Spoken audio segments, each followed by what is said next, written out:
Thank you. What a fantastic crowd at this distinguished place in London.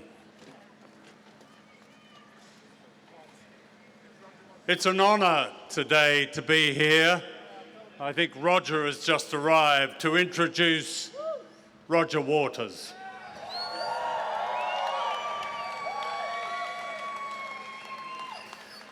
As well as making brilliant music, Roger has been speaking out for the rights of men and women for many years, and I thank him warmly for initiating this extraordinary event to celebrate and defend Julian Assange. Roger regards Julian as a hero, and so do I. And it'll be a pleasure to introduce Julian's brother, Gabriel, who is here from Melbourne. Gabriel went with me recently to visit Julian in Belmarsh prison and was deeply moved by the treatment of his brother. Behind us here, of course, is the Home Office, the polite name for Britain's Interior Ministry. The behaviour of the British government towards Julian Assange is a disgrace. A profanity on the very notion of human rights. It's no exaggeration to say that the treatment and persecution of Julian Assange is the way dictatorships treat a political prisoner. There is one reason for this.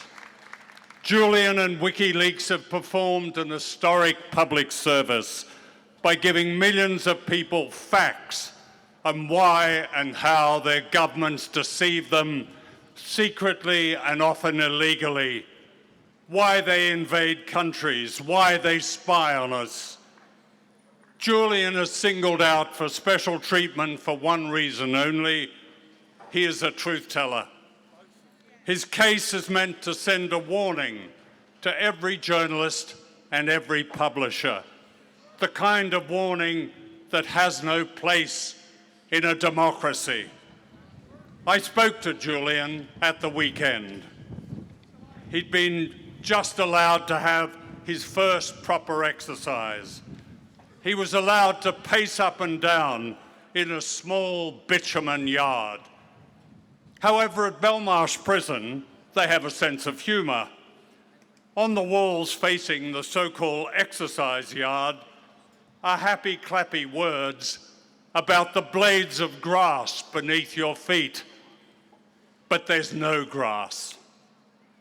Julian is locked up for more than 21 hours, sometimes longer. It's 4 months since he was dragged out of the Ecuadorian embassy, literally, in brutal contravention of international law.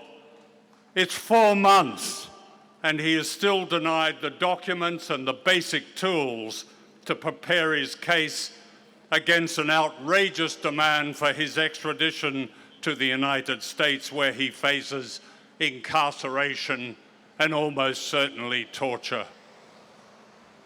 And yet, he is not allowed today to call his American lawyers.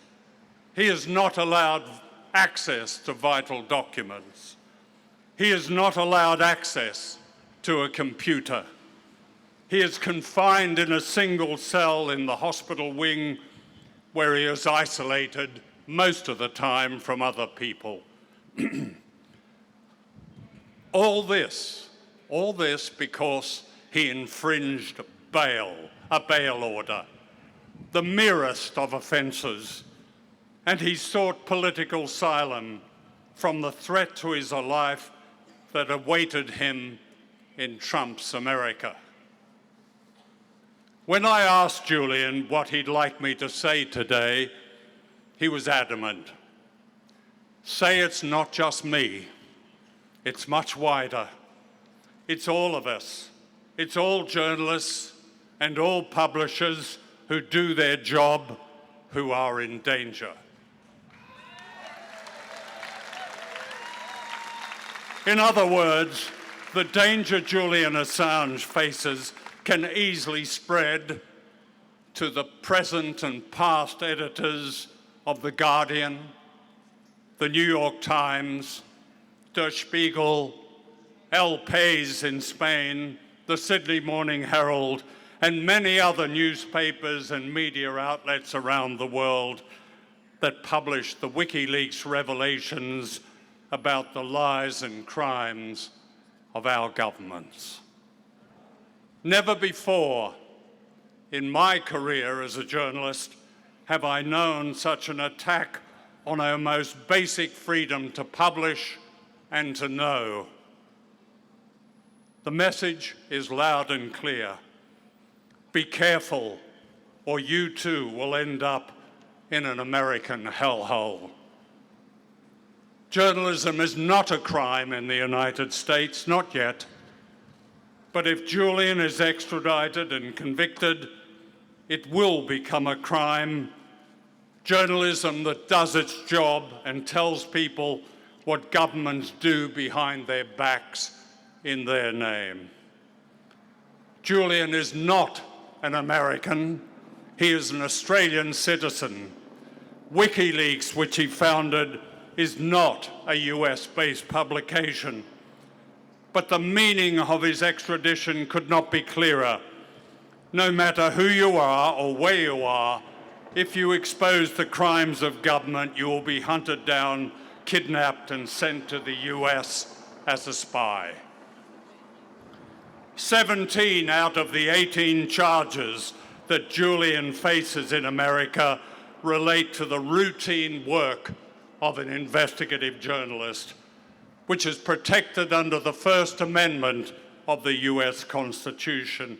The 18th charge about hacking doesn't even relate to him, and even the prosecution over there say that. The whole thing is a sham. The US prosecutors know it's a sham. A federal judge recently declared effectively it's a sham. The British government know it's a sham. The Australian government knows it's a sham. That's why Julian is locked up more than 21 hours a day in a maximum security prison and treated worse than a murderer. Why is that? Why is he not protected by international law, as the United Nations Working Party has demanded?